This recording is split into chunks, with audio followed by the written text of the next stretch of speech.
Okay, good morning po sa inyong lahat. Isang pinagpalang linggo na naman po ng umaga sa atin pong lahat. Kumusta po kayo?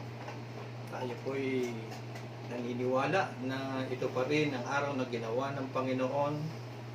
Alam niyo po, kung bawat umaga po ay yun lamang bawat umaga ay ang kinin mo agad o sabihin mo masaya ang araw na ito o pinagpala ang araw na ito sapagkat ang araw na ito Diyos ang may gawa. Yun lamang po unahan natin yung bawat umaga natin ang mga deklarasyon na gano'n ay malaking bagay na po sa atin pong sa ating mood, hindi lang sa ating mood, kundi maging yung maghapon natin kasi nakapagsalita na tayo, pati yung ating emosyon, yung ating pakiramdam, yung ating buong pagkatao, narinig niya yung ating deklarasyon, yung ating pagangkin do sa salita ng Panginoon. Kaya maganda pong nauunahan natin ng ganun yung bawat araw sapagkat totoo naman na ang Diyos ang nagsabi na this is the day that the Lord hath made. Sino may gawa ng araw? Ang Panginoon. At naniniwala tayong walang araw na ginawa ang Diyos na masama. Puro mabuti kapag ang Diyos ang may gawa ng bawat araw natin at inaangkin natin, kinikilala natin na hindi lang siya ang gumising sa atin kundi siya rin ang gumawa ng araw para sa atin, ay naniniwala tayong talagang pinagpala yung araw na yun at yun ay mabuti, yun ay masama, yun ay masaya.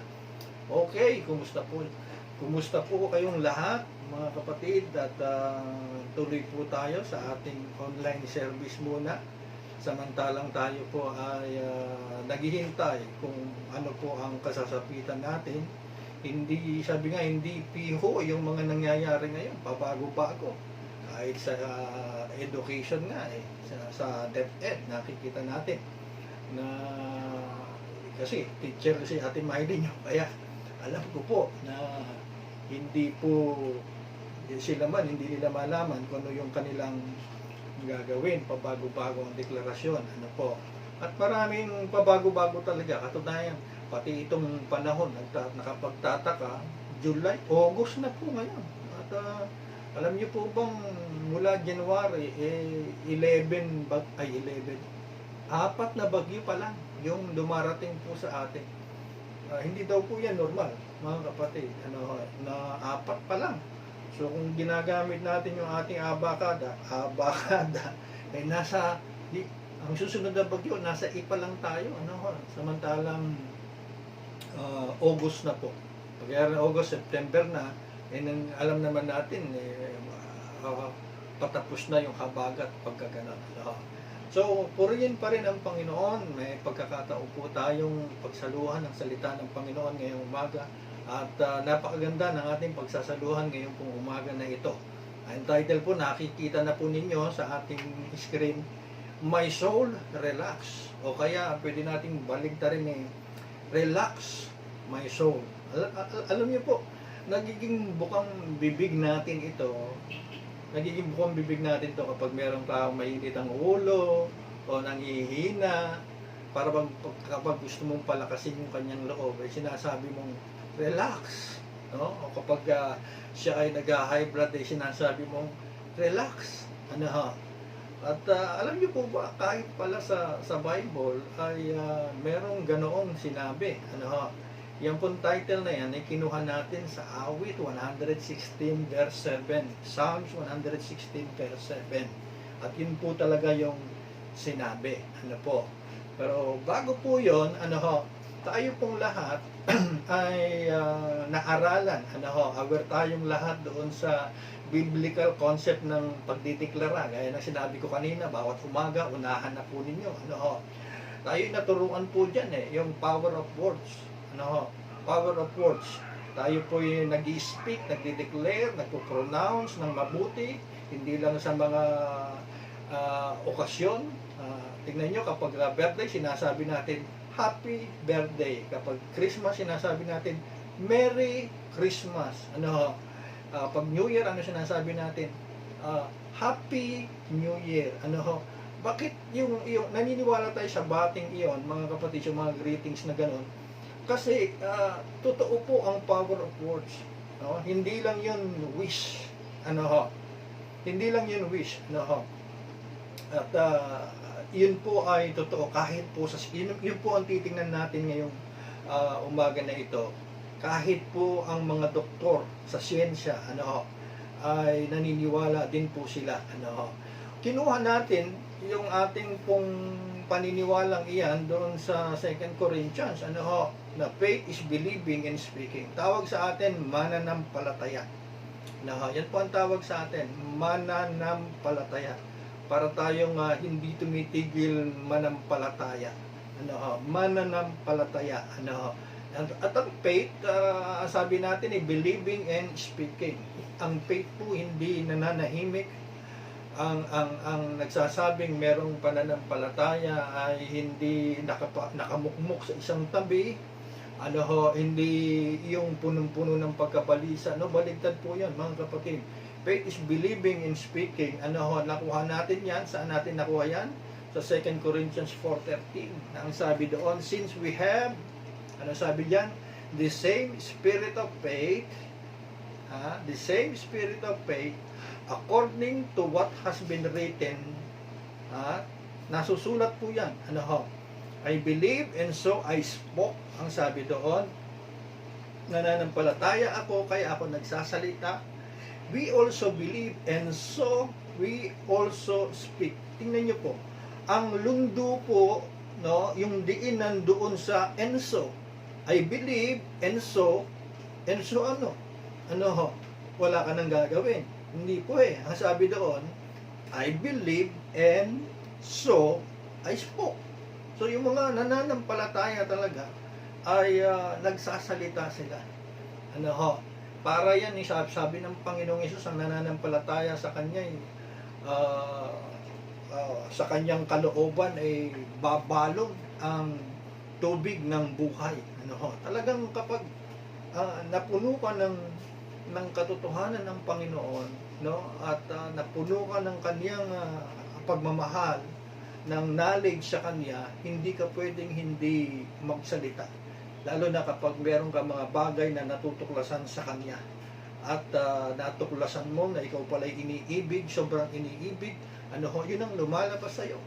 Parang si John de Belavit po, sa sobrang sabi natin, sobrang pagkakaluto niya sa pagmamahal ni Jesus, wala siyang bukang bibig kundi God is love. Ano ho, doon sa 3 sulat po niya before ang Revelation, makita natin yung topic niya, puro mag-ibigan tayo, ang Diyos ay pag-ibig. Ganun po siya. Bakit po? Sapagkat doon po siya napuno. Doon sa area na yon napuno po siya. Ano? At yun ang sinasampalatayanan niya, at hindi, para bang sinasabi niyang hindi maaring hindi siya magsalita. Ano? Pero alam niyo po ba, sabi natin dito, are you aware we can also speak God's peace to ourselves? No? Ganito na lang, no? Alam niyo po ba na pwede rin pala tayong magsalita sa sarili natin? Okay po? Ano po? parang ayaw niyo, no? Yung kausapin ng sarili, no? Sa atin kasi, kapag nalaman natin o may nakita tayong isang taong kinakausap ang sarili, para bang negative sa atin yon. Parang may problema yata yung taong yun kasi kinakausap niya yung kanyang sarili. Ano? Pero hindi po, mga kapatid, no? Ang laking tulong pala nito na hindi lang tayo magdeklara kapag merong may birthday, mag-speak sa isang pamilya ng blessing, mag-speak sa isang kabubukas na computer shop o negosyo, o sasakyan na pinagpipray natin. Ganun tayo eh. Bukod doon pala ay pwede tayong mag-speak sa ating sarili. Yes po, mga kapatid, no? Sabi ko nga, yung title natin, doon natin kinuha talaga, na yung pag-speak sa ating sarili, no? Alam ko po, medyo natatawa siguro kayo yung kausapin ng sarili, pero totoo po ito mga kapatid. Kasi ah, doon po sa, ewan ko kung alam niyo yung mga malalaking mga gaya ng ABS-CBN, ang CCN, CNN, ano po, ang CNN, ang NBC. May nabasa po kasi ako, bakit ko siya nasabi daw? May nabasa po akong isang article ng NBC na patungkol doon sa mga doktor na nagsasalita, nagpapatunay kung ano ang benepisyo talaga ng pagsasalita sa sarili. Ano ho? Ang sabi po rito, inano ko na lang po, in-screenshot, tapos kinat ko na lang po, kinrap ko. Sabi rito, ng isang article sa NBC News. Sabi po rito, go ahead, talk to yourself, it's normal. It's normal and good for you. No? Good for you. No? Mga doktor po ito na nagpapatunay. Ano ho? Tapos meron pang sinabi diyan, ako na lang babasa, maliliit na po yan.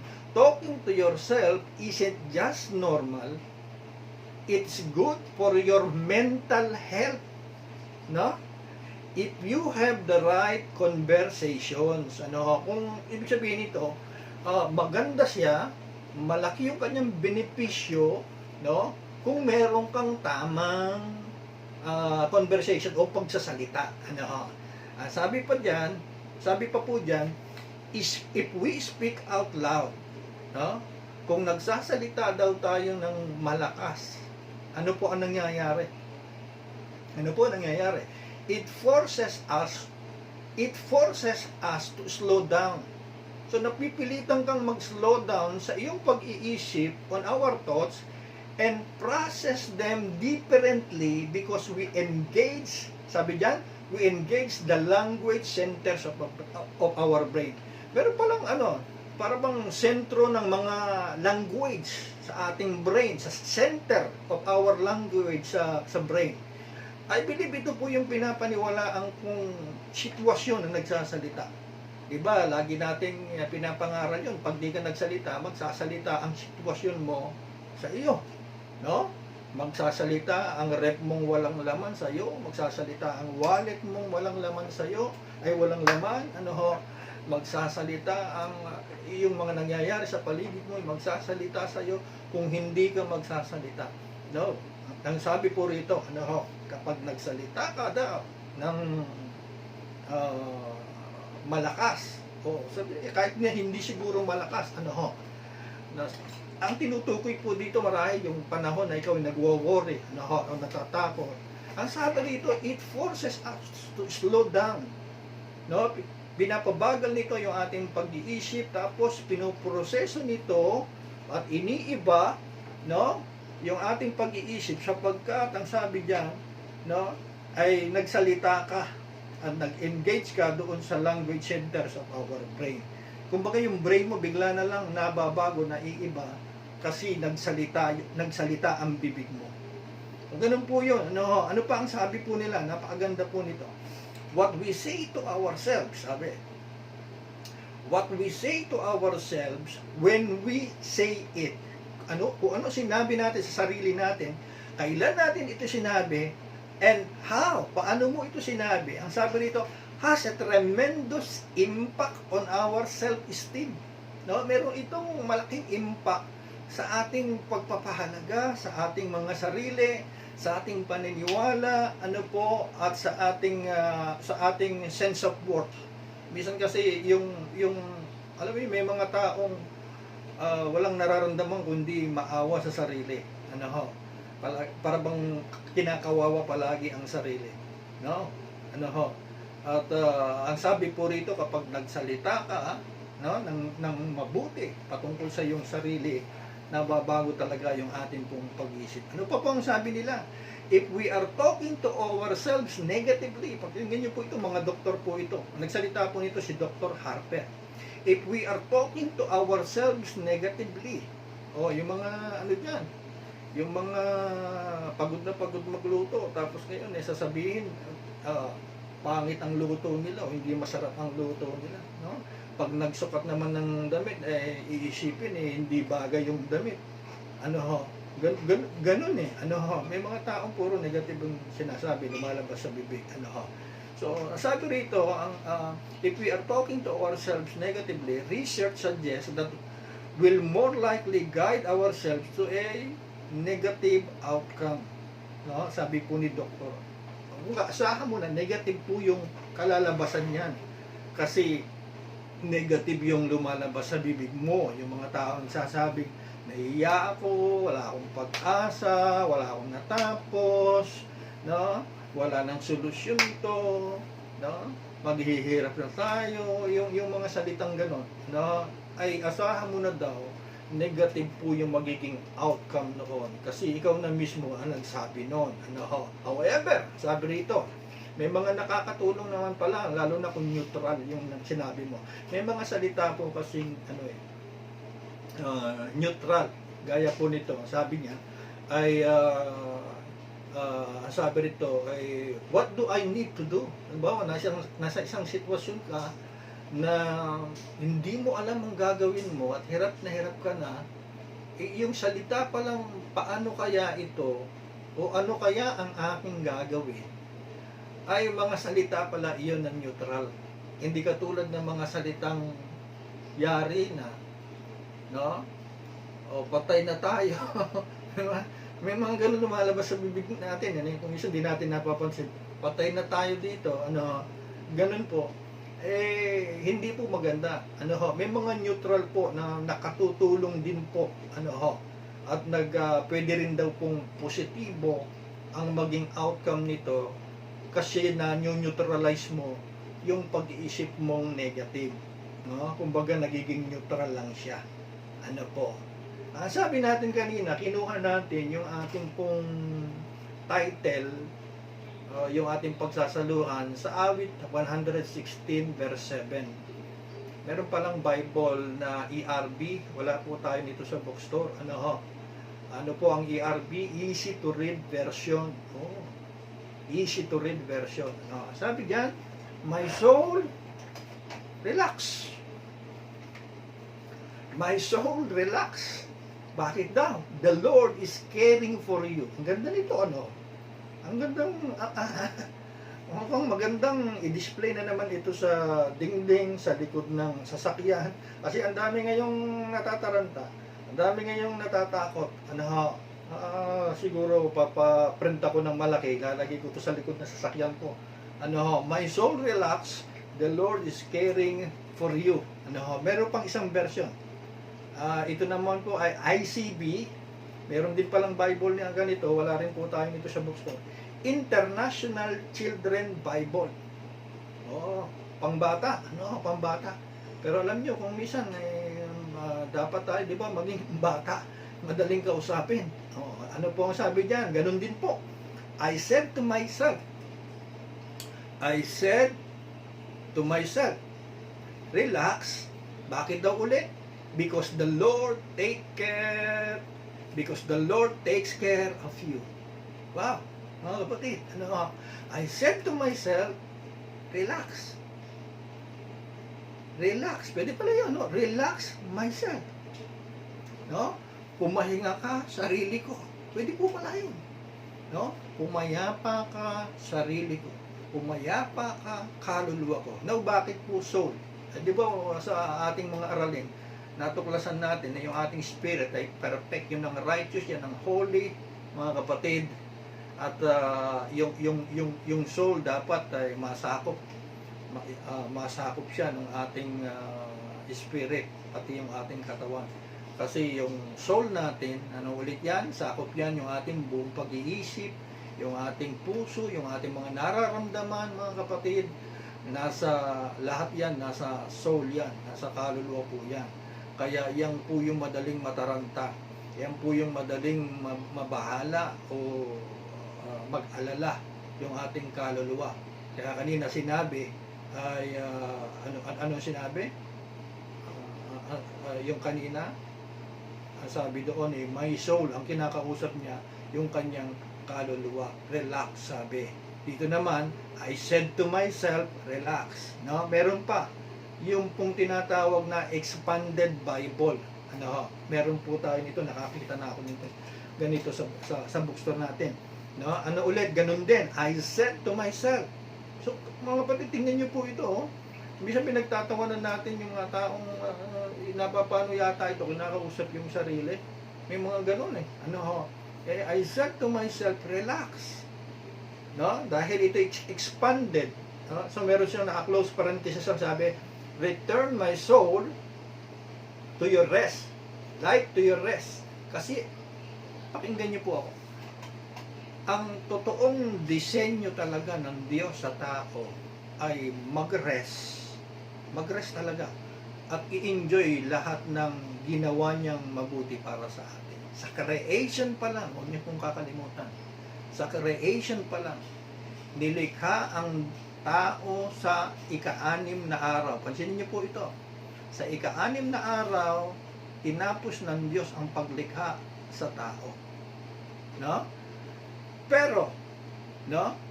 Sa ika-7 araw, yung first day ng tao, no? Yung sa ika-7 araw, yung first day ni Adan sa mundo ay rest. Napansin niyo po ba 'yon? Ano? Yung first day ni Adan sa earth ay rest. Pahinga, mga kapatid. No? Sabat, no? Yung pong araw na nagpahinga ang Panginoon. At walang gagawin doon si Adan kundi ma-amaze, i-appreciate yung magandang paligid niya, yung magandang mundo na ginawa. Para bang pinapakita ng Diyos doon, wala kang part dyan, ha? Hindi naman gano'n, ha? Wala, yun na eh. Pero kung ikaw si Adan, yun ang maiisip mo. Wala ka nang idadagdag. No? Kompleto na, perfecto na. No? Kaya, sabi natin, kapag ang Diyos ano ulit yung mga aralin natin noong nakaraan, kapag ang Diyos ay may ginawa at tinapos, no? At nagpahinga, magsaya ka. Sapagkat ang mga tinapos niyang iyon ay hindi para sa Kanya, kundi para sa iyo, para sa atin. Ano ho? Napunta tayo doon kasi ang totoong disenyo talaga ng tao, maniwala po kayo hindi, sa creation, pahinga. Sa redemption, magkaano po yan, magkapareho po yan. Yes, naligaw ang tao, pero sa redemption, wala na naman part yung tao. Sa redemption, wala kang bahagi. Tandaan mo yan. Huwag mong ipagmalaki yung faith mo. Faith ni Jesus po yan. Ano ulit? Bakit ka magre-relax? Because the Lord takes care of you or treats you well. Wow! Mga kapatid, no? Ako po'y na-amaze dito, sapagkat sa panahon ngayon ng pandemya, ang dami po talaga. Halos na binabanggit natin ito sa ating sunod-sunod na mensahe, na napakaraming tao ang pinaghaharian talaga ng tao. Huwag mong sabihin na Kristiyano sila o pastor sila. Talagang totoo po yung pinag-aralan natin nung nakaraan na nasishake pa rin. Yes, ang kingdom natin ay hindi nasishake. Pero tayo dito sa mundo, yung mga nasa kingdom, pwede pa rin mayanig, no? O lindulin, ma-shake, mga kapatid. At ganun po yung iba natin mga, natutuwa tayo. Talagang hindi siguro lahat takot, kundi pag-iingat na rin. At pag-iingat na rin.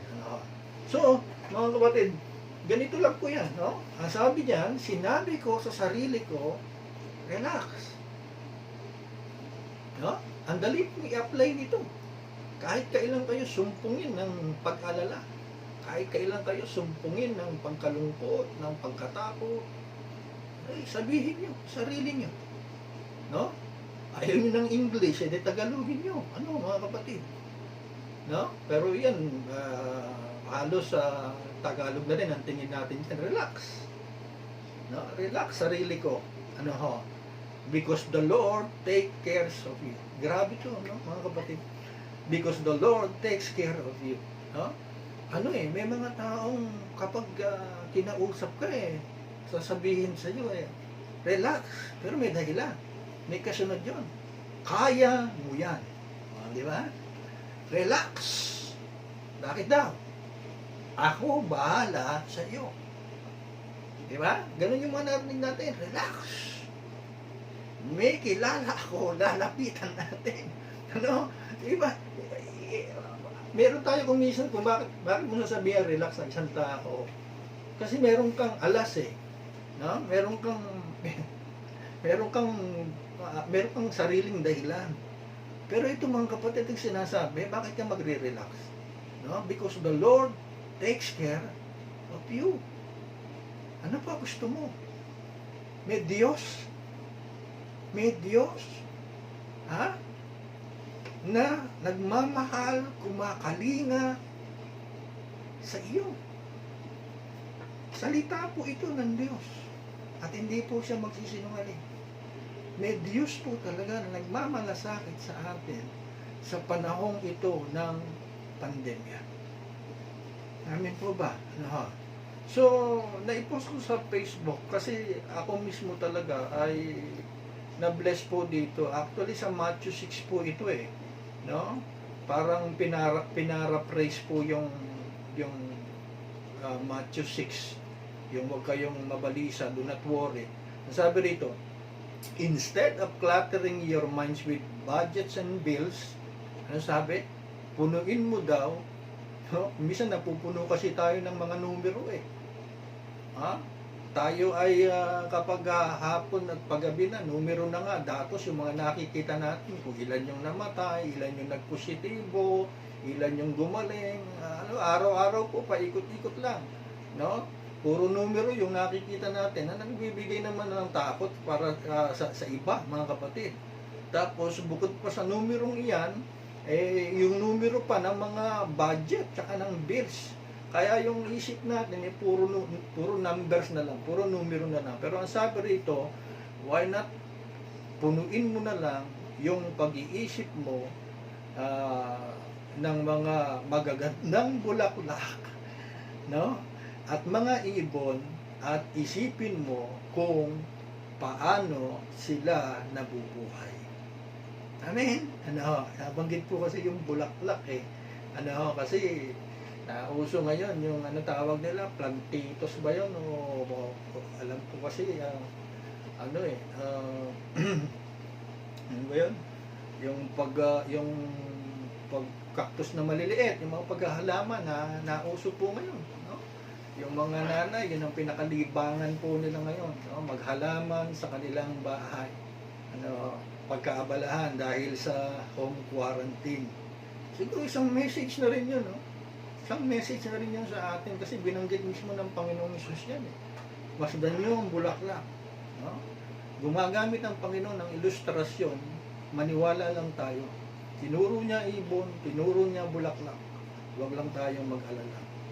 Kaya sa tuwa ko po rito na i-post ko talaga ito sa Facebook po mga kapatid. Now, no? Sabi nga natin, pinapaniwala. Bakit? Ano ba kapangyarihan ng pagsasalita? Romans 10:10 ang sabi diyan, with the heart, no? For with the heart, man, dito tayo naniniwala, dito tayo nananampalataya, no? Sa ating puso, no? Unto righteousness, and di po natatapos doon. With the mouth, confession is made. Yung pong confession, negative yan para sa iba. Confession, katulad din po yan ng pag-speak, pag-agree. With the mouth, confession is made unto salvation. Again, ito po yung word na salvation. Kapag nakabasa tayo ng ganito, lalo na sa ibang mga, hanggang ngayon, yung mga ibang mga relihiyon, ibang mga pastor, palaging tinuturo ito na pagpunta sa langit. No? Pero salamat, natuklasan natin, ang kaligtasan pala ay hindi lang pagpunta sa langit, kundi soterya yan. Ibig sabihin yan, kapag nagsasalita ka, ulit ang soterya? Wellness, prosperity, healing, protection, kumpleto po yan, mga kapatid. Yung soterya na yan, yan po yung kaligtasan na sinasabi, hindi lang pagpunta sa langit. Yan po yung napasa atin, mga kapatid. Napasa atin, nung tayo'y maging kay Kristo na mga kapatid. So, ang sabi diyan, with the heart, naniniwala ka ba na ikaw ay beloved, ikaw ay righteous, ikaw ay blessed? Mga kapatid, ikaw ay healed. Kung ikaw ay nananampalataya, ang puso mo ang sabi diyan, with the mouth, no? declaration is made, o confession is made, no? Yung pagpo-pronounce is made unto salvation, mga kapatid, unto soteria, mga kapatid. Kaya, hindi talaga tayo pwedeng hindi magsalita, mga kapatid. No? Lalo na nga kung tayo napupuno ng katotohanan, no? Alam niyo po, Romans 10 po yun, 10:10. Kung i-aatras po natin ng verse 8, Romans 10:8, ang sabi doon, but what does it say? The word is near you. Gaano kalapit? Ang sabi, the word is near you. Gaano po kalapit? Yung word, sabi rito, napakalapit ng salita sa atin. It is in your mouth and in your heart. That is the word of faith. We are, anong ginagawa sa word na yon? Proclaiming. Ano mo ang word kung hindi mo ipoproclaim, mga kapatid, no? Kaya po, sabi nga natin, I believe, I speak talaga yung faith, mga kapatid, no? Lalo na sa panahon ito ng pandemic. Pag nagsalita ang radyo, nagsalita ang TV, nagsalita ang Facebook, nagsalita ang kapitbahay mo, nagsalita ang DOH ng puro hindi maganda, magsalita ka na rin po. Magsalita ka na rin po, mga kapatid. Sabi, kung nagsasalita na sila ng kawalan ng pag-asa, no, tayo'y na kay Jesus. Ang pamilya ko'y na kay Jesus. At ang pag-asa namin palagi ay kay Jesus. Ano? So we need to speak, mga kapatid, we need to speak, admit, agree, declare the reality of all that Jesus has done and provided for us. Yun lang naman po yung nangyari sa cross. No? Tapos na ginawa na lahat ng Panginoon sa atin. At bawat ginawa ng Panginoon ay sinasabi mo sa bawat sitwasyon mo, kapatid, hallelujah, naniniwala po ako, hallelujah, mapapatahimik mo yung sarili mo, no? Mapapakalma mo yung sarili mo. Kasi, sabi rito, our identity in Christ is activated. Ano ba identity mo? No? Beloved. Ano pa identity mo? Righteous. Ano pa identity mo? Holy. No? Ano pa identity mo? Blessed. Ano pa identity mo? Healed. Prosperous. No? Protected. Ano? Yan lahat ng iyan. No? Rich. Identity yan. Position po yan in Christ. Pero ang sabi rito, our identity in Christ is activated by the identical confession, yung identical, yung kaparehong lumalabas sa bibig mo, no? Nag-a-activate daw ang iyong identity in Christ. So pagganahin po natin, mga kapatid, kasi minsan, ang dami ng negative words sa paligid natin. Pagbukas mo ng TV, sa Facebook, sabi ko nga sa mga, may sariling chat group kami ng mga kapatid ko. Ako, hindi na ako masyadong nanonood ng TV, ng balita. Balita po. Kasi, pabalik-balik lang. Wala namang pagbabago. Parang yung quarantine lang yun, pabalik-balik lang. ECQ, MCQ, pabalik-balik lang. Kung sinasabi talaga ng mga eksperto na ito'y magtatagal ng 2 taon, meron pa nga yung bago, pwede ito tumagal ng 1 dekada. Imagine 10 years po yun, mga kapatid. Ilang pas po yun. Ibig sabihin nun, ano po ibig sabihin nun? Kung mag-aalala ka talaga, ibig sabihin nun, 10 Pasko na ikaw ay naka-face shield, 10 Pasko na ikaw ay naka-face mask, no? 10 Pasko na walang mga reunion, walang mga gathering, kung ito'y magtatagal talaga ng sinasabi ko, kung iyan ay magtatagal ng 2 years, 10 years, bakit mo intindihin? Di sanayin mo na lang yung sarili mo sa new normal. No, ganun lang po kasimple yun. No, sanayin ang ating mga sarili. Bakit nandyan na yan? Diba?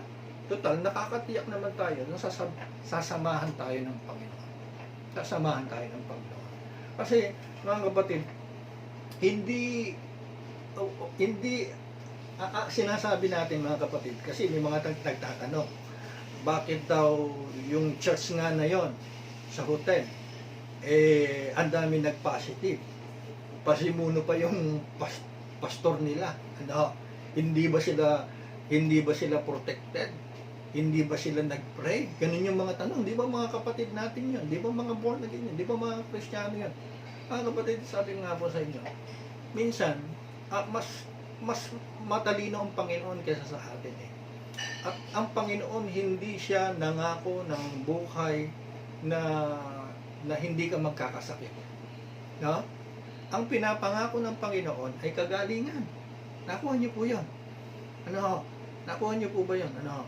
Walang ipinangako ang Panginoon hindi ka magkakasakit. Sabi ko nga po sa inyo, nung binagyo sila sa dagat, alam na ng Panginoon babagyuhin sila, pero tumuloy pa rin sila. No? Ano ang ginawa ng Panginoon? Sinamahan na lang sila ng Panginoon doon sa bagyo. No? At nung nandoon na, ay pinatigil po yung bagyo. No? Mga kapatid, kung lahat na lang ipipigilan ng Panginoon, wala na talagang magkakasakit. Wala na rin mamamatay, mga kapatid, sa mga anak ng Diyos. Pero ito ang pangako ng Panginoon. Kung nandun ka sa sitwasyon na yon, yes, naging positive ka, yes, dinamaan ka ng virus, hindi ka papabayaan ng Panginoon. Sasamahan ka ng Panginoon. Yun po ang pangako ng Panginoon. Hindi kinakansila ng Panginoon minsan yung mga paparating na problema, mga kapatid, pero nangako siya na hindi kanya iiwan ni pababayaan. Makikita mo pa rin yung kanyang kapangyarihan, yung kanyang pagkilos doon sa sitwasyon. Amen ho? Ano po? So, sabi natin dito, ito lang eh. Tuwing umaga, sabihin mo, I am who God says I am. Bakit? Ano ba ang sabi ng Diyos tungkol sa iyo? Paano ka ba ilarawan ng Diyos? Blessed, beloved. No? Mahal ako ng Diyos. I have what God says I have. Meron ako, no? Meron ako ng mga bagay na sinabi ng Diyos na meron ako. Magagawa ko mga bagay na sinabi ng Diyos na magagawa ko. Ako ay ako, ayon sa sinabi ng Diyos na ako. Ganun kasimple. Ano? Bibigyan ko po kayo. Itong dalawa na ito napakamakapangyarihan. Simpleng salita. Pero kung minsan, kapag naging common na lang, kala mo walang power eh. Pero subukan nyo pong banggitin ito sa panahon na ikaw ay natatakot, nalulungkot, namumroblema, nababalisa. O kinakapos. Sabihin mo, mahal ako ng Diyos Ama. Ganun lang. No? With all your heart. No? Maupo ka lang, mag-relax ka, sabihin mo, mahal ako ng Diyos Ama. Lalo na yung parang tingin mo, kapos na kapos kayo. Kasi kapag sinabi mong, mahal ako ng Diyos Ama, tapos, parang wala na kayong kakainin, mga kapatid, ang ibig sabihin nun, merong Diyos na nagmamahal sa iyo na hindi kanya pababayaan. Ganyan po ka-powerful yan, mga kapatid. Ito pa, no? Ito pa, no? Ang daming bayarin, no? Puro na-expired na lahat, no? I am blessed. No? Sa panahon na meron kang gustong tulungan, hindi ka makatulong kasi konti na lang yung budget mo. No? Alam mo yung salitang I am blessed, ako ay pinagpala. Blessed ka eh. Paano ba kumilos? No? Paano ba kumilos ang isang blessed, ang kapatid? No? Ito pong dalawang ito. Sa mga mahirap na sitwasyon, napaka-powerful po. Maniwala po kayo. Usalin nyo po, banggitin nyo with all your heart, mga kapatid, sabihin mo ito sa sitwasyon mo. Naniniwala po ako, mapapayapa yung sarili niyo. No? Mapapahinga po yung sarili niyo. Ano po ang sabi sa Proverbs? Ganda po nito, napakaganda po. Proverbs 22:18, 19, sabi po dyan, for it is good to keep this saying in your heart. No? May mga tao kasi may mga saying sila eh. Na pinapaniwalaan ng panahon ni Solomon. Ngayon, hindi na tayo doon sa kasabihan eh. Nasa Word of God na tayo. So, ang ikikip natin, yung mga Word of God. No? Sabi rito, It is good to keep this saying in your heart. Magandang nag-iingat ka ng mga salita sa puso mo and always ready on your lips. Always ready in your lips. Ha? Laging handa na bigkasin ito. Kumbaga hindi ka mauunahan ng sitwasyon mo, no? Bago siya makapagsalita, no? Nakapagsalita ka na. Amen? So ganun po yan, mga kapatid, no? Napakahalaga sa panahon ito ng pandemic, no? Na sa paligid natin talagang ang daming negatibo. Napakagandang nagsasalita po tayo. Remember, mga kapatid, tayo yung ilaw, tayo pa yung asin.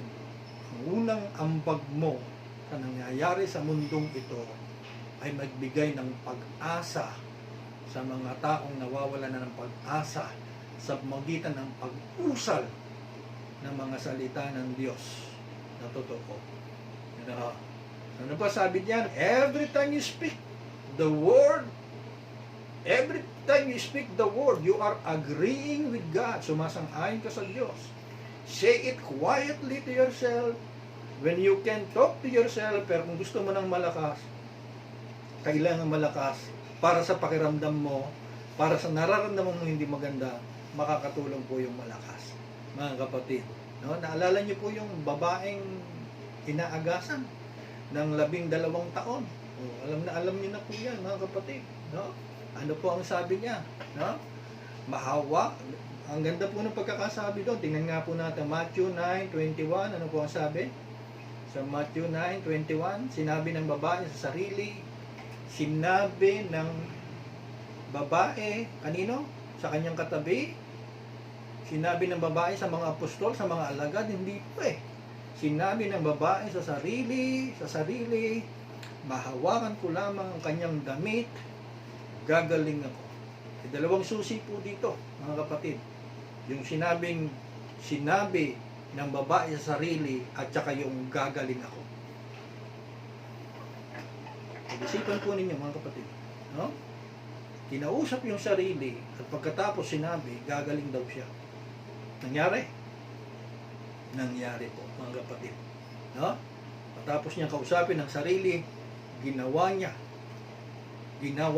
ang sinabi niya sa kanyang sarili. Ano ba sinabi niya sa sarili niya? Mahawakan ko lamang ang kanyang damit. So, hinawakan yung damit ng Panginoon at gumaling nga po siya. No? Yan po isang positibong halimbawa na makikita po natin sa Bible kung gaano kahalaga po. No? Ito naman po yung parting negatibo. Naalala niyo po yung 12 tiktik. Pinatiktik yung Kanaan. No? Nandun si Joshua, si Caleb, merong 10. Yung 10 nag-ulat ng negatibo, ng nakakatakot. No? So 40 days po silang nagtiktik. Sa numbers po yan, sa mga bilang. Tingnan lang natin yung mga salita na talagang nagkakaroon ng epekto sa ating pakiramdam. No? Numbers 13:25. After 40 days, so 12 sila, sinugo lahat para tiktikin yung lupang Kanaan bago sila lumusog, bago nila angkinin, gerahin yung lupain ng Kanaan. 12 sila na inutusan ni Moses, no? Na magtiktik doon, na magmanman doon. After 40 days, the men returned from spying out the land. Ang sabi diyan, they brought back a report for the whole congregation. So hinihintay talaga sila, no? Tinipon yung mga Israelitas, buong kongregasyon, at pinakita ang sabi rito, and showed them the fruit of the land. Pinakita nila, no? Yung kung gaano kayaman sa mga prutas. Diba? Land of flowing milk and honey po yung lugar na yon. Ano ho, pinakita nila. Lamang, mga kapatid, ang sabi nila, the people living in the land are strong. Sabi ng 10. No? Ang mga nakatira doon ay malalakas. And the cities, no, are large and fortified. Kumbaga yung kampo, yung muog, yung mga bakod nila matitibay at malalaki. No? Ito pa. We even saw the descendants of Anak there. Kung pag-aaralan po natin yan po yung malalaking tao na pinanggalingan daw ni Goliath. Yan daw po yung galing. Mga 9-footer po yata yan. Ano ho? So, sabi pa rito, the Amalekites, no, isang lahi po ito, isang bansa, live in the land of the Negev. The Hittites, Jebusites and the Ammonites live in the hill country, and the Canaanites live by the sea and along the Jordan. Parang dito, nilalarawan nila, sa dagat meron. Sa bundok, nandun yung mga Hittites. Dito naman yung banda yung mga Canaanites. Yung Amorites naman ay banda dito. Para bang sinasabi nila, wala tayong lulusutan. Wala tayong pwedeng pasukan. No? Matatalo tayo.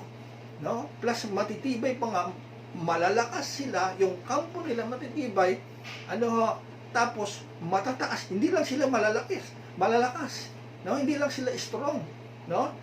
Matataas pa sila, no?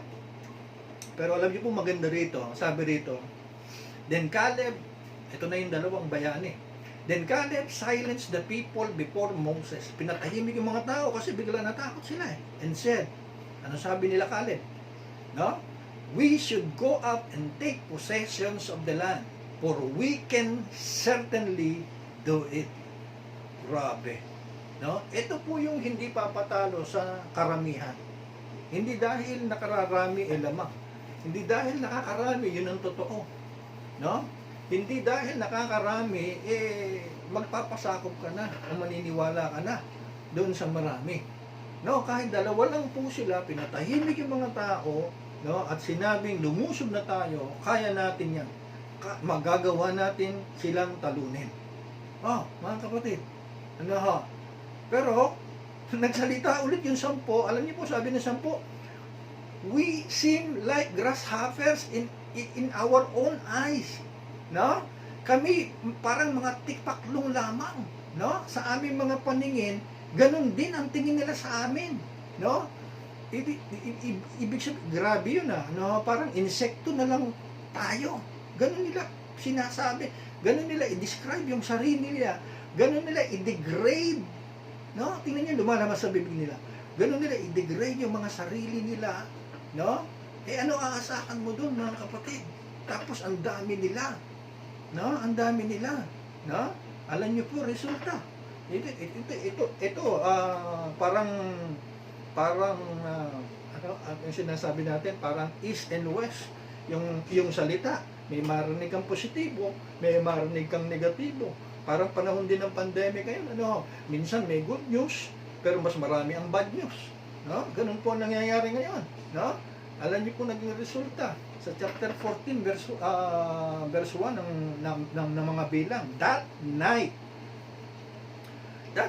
all the members of the community raised their voices and wept aloud. Grabe. Nanangis po sila. Nagsisigaw po sila sa iyak. At kung babasahin po natin yung tuloy-tuloy, nagalit po sila kay Moses. Buti pa daw sa Egypt. At dito nagbalak pa silang kumuha ng pinuno, bagong pinuno, papabalik ng Egypt. No? Alam naman natin ang nangyari dyan, mga kapatid. No? Namatay yung mga, bumuka ang lupa, namatay yung mga nagbalita ng nakakatakot. Delikado pala yung nagbabalita ng mga nakakatakot, bumubuka yung lupa. Bumubuka yung lupa, mga kapatid. Mga kapatid, sabi sa Deuteronomy, kapag marami ka nang naririnig, may positibo, may negatibo, may good news, may bad news, sabi ng Panginoon, I have set before you life and death, blessing and cursing, therefore choose life.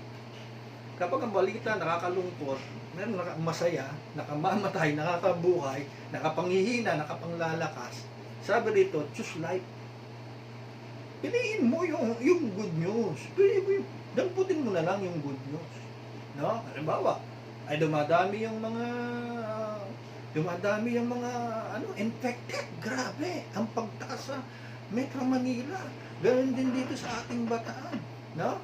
Nakapokus tayo masyado doon sa mga nagpupositibo. Samantalang ang liit po ng porsyento ng mga namamatay. Nakita niyo po? No? Maliit ang porsyento. Ang pinaka nakakatakot lang talaga ay yung mapuno ang ospital. At ang pinaka nakakalungkot pa rin yung kunin ka at 14 na araw kang wala sa iyong pamilya at nag-iisa ka. Kukunin ka ng mga naka-PPE. Yun yung pero mga kapatid, ang tingnan natin, mga kapatid, maliit na lang ang porsyento ng mga namamatay sa buong Pilipinas at dumadami yung nakaka-recover.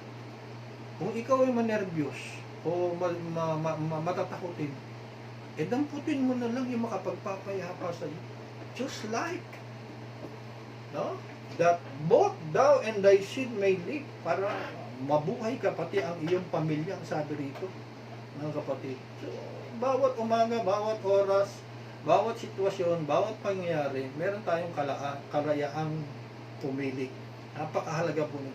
At sinasabi ng Biblia, ng salita ng Panginoon, choose life palagi. Choose life. Choose happiness. Choose mo lang yung choose life. Speak God's word in the midst of contrary situation. Kahit yung sitwasyon negative na, yung sitwasyon parang salungat na sa word of God, choose life pa rin. Speak God's word pa rin, mga kapatid. No? At ito, makakatulong din po ito na magsulat ka. No? Mag-isulat mo yung mga verses o salita ng Panginoon na pwede mong ikot o sabihin. Kasi may healing talaga sa salita ng Panginoon. No? Naalala niyo yung Isaiah 55:11? Sariwain niyo ito, mga kapatid. Ano sabi diyan? So is my word, sabi ng Diyos, my word that goes out from my mouth, it will not, anong sabi? Return to me empty, but will accomplish what I desire and achieve the purpose for which I sent it. Meaning yung sinasabi talaga ng word, kung anong sinasabi doon, no? Ang sabi ng Panginoon, hindi ito mawawalan ng kabuluhan, i-accomplish talaga niya. May dalawang mahalagang salita rito, yung accomplish at achieve. No? Yung accomplish at yung achieve. Meaning yung kung ano ang sinasabi ng word, ma-accomplish talaga at ma-achieve niya yung purpose nung pinagdalahan, mga kapatid. Isaiah 55 verse 11. Kaya wala pong sayang na salita ng Diyos na lalabas po sa ating mga bibig. No? Iwanan ko po sa inyo, mga kapatid. Ulitin ko, choose life. No? At kahit kailan ka magulumihanan sa mga nangyayaring ito, mga kapatid, Psalms 116 verse 7. Hindi po ito 176. 116 verse 7. Tandaan mo lang. Soul, relax. Why? Because the Lord is caring for you. Paunin niyo po ang salitang ito. I pray na ito'y hindi lang magdulot ng kapayapaan sa inyo sa araw na ito, kundi sa araw ng bukas at habang tayo ay nasa sitwasyon ito.